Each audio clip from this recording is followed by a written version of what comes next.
has not died. Rather, it has prospered throughout the years, and now has received a remakequel. But in all reality, the classic Doom has really not fallen out of the popular consciousness, mainly due to the fact that it's so easy to mod. And every year there are of course numerous maps released, and numerous gameplay tweaks released as well. But one thing I actually discovered that was fairly interesting is the fact that the original Doom, completely unmodified, is still pretty bloody addictive. Just take a look.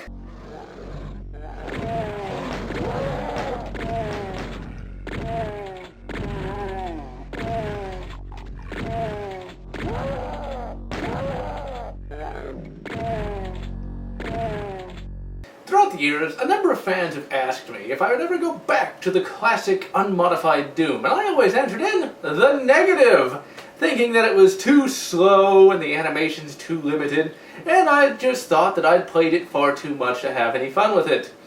Well, that turned out to not be the case when I got classic unmodified Doom footage for this review, and I've had myself getting hooked on it yet again, thus showing that classic Doom is just as much fun today as it was back in 1993. Now, there have been numerous gameplay enhancement WODs released throughout the years, and many of them have been actually pretty bloody good, such as The Stranger and the Doom 3 one.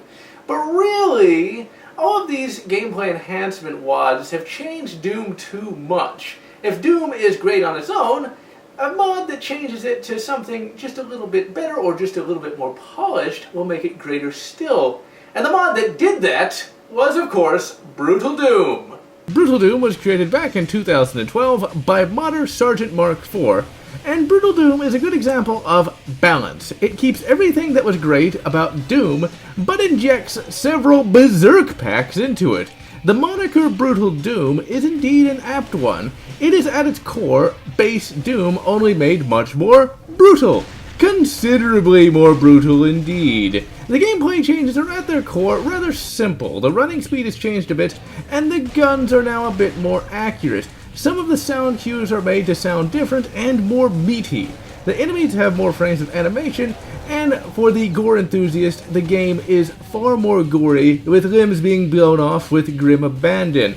Also, the AI has been changed a bit as well, and the enemies are now much more difficult to kill. For me at least, the gore is tertiary at best. It was the weapons, sounds, and movement changes that really got me into it. And really, what Brutal Doom did is it took a great 90s FPS and turned it into a great modern styled FPS while still having the core of what made Doom Doom. And that is one of the reasons why it was able to get Doom back into the mainstream. Now, one of course must remember that anything that gets popular is going to have its share of detractors, and Brutal Doom has a few. Not only that, but Sergeant Mark IV himself has his detractors as well. There's a whole massive Reddit page that unfortunately I cannot find anymore, saying that Sergeant Mark IV is a terrible person, he's a National Socialist, and the guts in the games are real guts that he got from photographs. And I also heard that he sold his soul to the devil. Although with Doom, that might have been necessary. The real issue is there doesn't seem to be concrete proof as to Sergeant Mark IV's misdealings. Oh sure, there's Reddit pages and things on forums, but where's the concrete evidence that Sergeant Mark IV is literally the worst person to ever live? And really, without concrete evidence, all we really have is hearsay and conjecture. And while for Lionel Hutz these may be kinds of evidence, I require something a little bit more real before I'm going to pass judgment on him.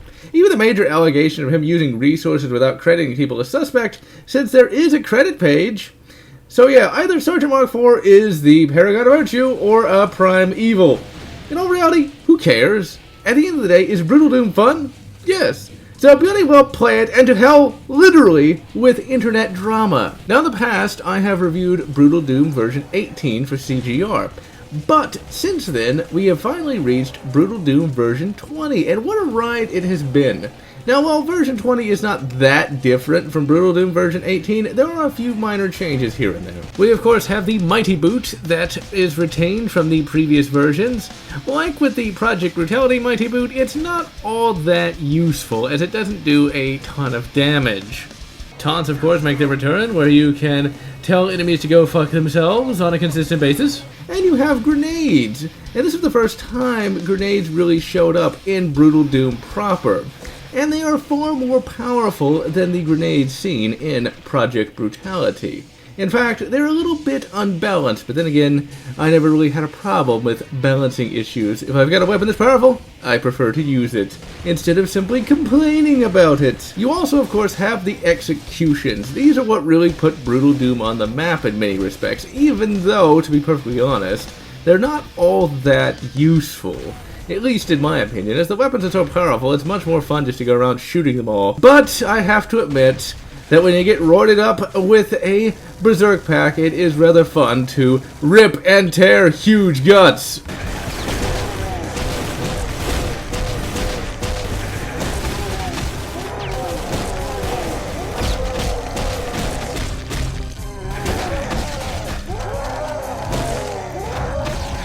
Really, had it not been for Brutal Doom's excellent executions, Doom 4 might not even have the glory kill system, which is so instrumental in making Doom 4 stand out from just about all the other FPSs that have been released recently. The weapons themselves have undergone a few changes as well, and they're all a bit more powerful than their vanilla counterparts. The somewhat useless pistol has been replaced with an assault rifle.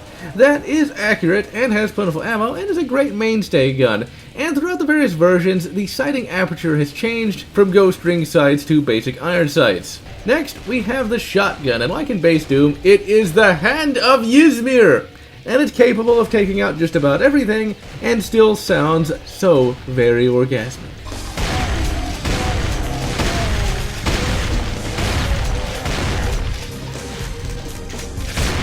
The pump-action shotgun is actually more or less the same as it has been throughout the various iterations of Brutal Doom. The only real difference is the fact that as of version 20, it now has a sling that will sling about and look rather suggestive, shall we say? It actually looks kind of like Brutal Doom guy's mighty testicles slinging about. But no, it's just something mundane like a sling. In fact, Sergeant Mark IV decided to mention in the Brutal Doom version 20 trailer that it was in fact not a testicle. The double-barreled shotgun is more or less the same throughout all the various iterations, and really it's not that far removed from the original double-barrel shotgun seen in Doom 2. Really, the only changes are the fact that its animations are much improved and far smoother. You then have the chain gun. This gun is absolutely excellent because it can be used to clear out whole hordes of enemies. Unfortunately, as of version 20, it's not quite as awesome as in previous iterations, and that's mainly because the screen wobble is considerably less, and the overall sound cues are not quite as loud. This might not seem like a problem, but the massive screen wobble that you used to get made the gun feel really powerful and weighty. Next, you have the rocket launcher, and it's not all that different from the rocket launcher seen in base Doom. Of course, the model looks considerably different and looks a lot better, I would have to say. But really, it's just a rocket launcher, and it has a 5-round magazine. Really, the major difference between this rocket launcher and the base rocket launcher is the fact that it has considerably less splash damage. Next, we have the plasma rifle, and the plasma rifle is pretty bloody good. Much more powerful than the basic plasma rifle, I should have to say. And over the iterations, it has undergone a few changes here and there. The most notable difference between Brutal Doom version 19 and Brutal Doom version 20 is the omission of the plasma flamethrower that we saw in Brutal Doom version 19, and Brutal Doom version 20 brings back the charge shot that was seen in Brutal Doom version 18. Personally, I liked the plasma flamethrower and thought it was really quite cool, and I'm not really sure why he changed it. And now we have the BFG, and the BFG looks a little bit differently, sounds like the BFG in Doom 3, and is more or less what you'd expect from a BFG. Not too many changes, but still fun nonetheless. And then we have two special weapons. We have the Revenant's rocket launchers, which aren't all that useful, to be perfectly honest. They don't do that much damage, and they're fairly hard to aim. And then we have a really cool weapon, the Mancubus Flame Cannon, that can burn enemies with wild abandon. The guns are great and powerful, and in so being, there needs to be great and powerful enemies to fight, of which Brutal Doom has in great supply. As mentioned earlier, all the enemies in Brutal Doom are far more powerful than their base counterparts. Even the basic zombie man can indeed be a threat, and the zombie sergeants are fucking brutal as they can do a shitload of damage with their shotties. Really, the enemies will, shall we say, fuck you up a bit if you are not attentive. And some actually have an execution move that can kill you instantly if your health is low enough. I personally find this to be rather rage-inducing at times, especially if I have not saved often on a particularly large or tough Doom level. In earlier versions of Brutal Doom, the zombie men could actually roll out of the way of shots at times. This, sadly, has been removed as of V20. One last thing to note is the fact that you can save various trapped marines in the game, and they can indeed be quite the boon, although they can be dumb at times and run in front of your shots. Like with the Project Brutality video, we are looking at two other WODs today. Maps of Chaos, which we have been playing through with Brutal Doom, and Doom Metal Soundtrack 4, which has been the music all throughout this video. Maps of Chaos is a great deal like Brutal Doom itself. It stays true to what Doom is, but takes it up past 11. Maps of Chaos simply modifies the base Doom maps in various ways that make them a bit more modern, like adding new rooms and upping the monster count by quite a bit. And they can also be quite breathtaking at times, by actually putting various levels into massive buildings. Of all the various Doom improvement WODs, this is one of my personal favorites. It keeps it simple, so it doesn't get stupid, and simply takes the Doom you love and gives it a new shine. It also works with both Doom 1 and Doom 2, and is compatible with Project Brutality as well.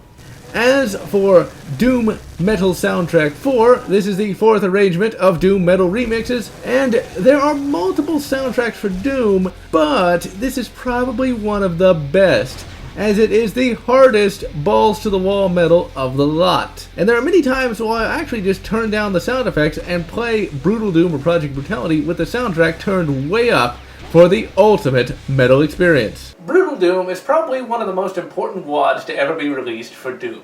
Whether or not you believe Sergeant Mark IV is a paragon of virtue or the spawn of Satan, it still was a pretty bloody important WOD all around.